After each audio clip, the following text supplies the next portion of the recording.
Kericuan ini terjadi saat para kepala desa menolak anggaran dana desa dipangkas 7 miliar rupiah oleh anggota DPRD Buton Tengah. Akibatnya adu mulut pun terjadi, bahkan nyaris saling pukul antara anggota DPRD dengan kepala desa. Sejumlah kepala desa Buton Tengah menolak pemangkasan dana desa sebesar 7 miliar rupiah lantaran pemangkasan tersebut terlalu besar. Dan selama ini dana desa tersebut bisa digunakan untuk membayar perangkat desa seperti pengurus masjid, tokoh agama, PKK, dan beberapa petugas desa lainnya. Jadi semua lembaga yang dari Hansipnya dan LPM-nya sampai lembaga-lembaga apa saja bisa. Tidak ada yang bisa dapat honor. Itu yang kepala desa.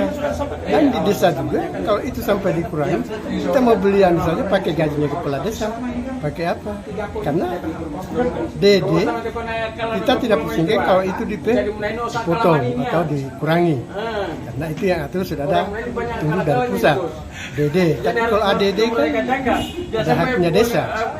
Haknya desa itu adalah dari anggaran transfer ke desa itu, transfer daerah itu kan paling sedikit 10%. Makanya kita ngomong paling sedikit 10%. Ini kan 7 tahun terakhir ini kan tidak pernah kita permasalahkan.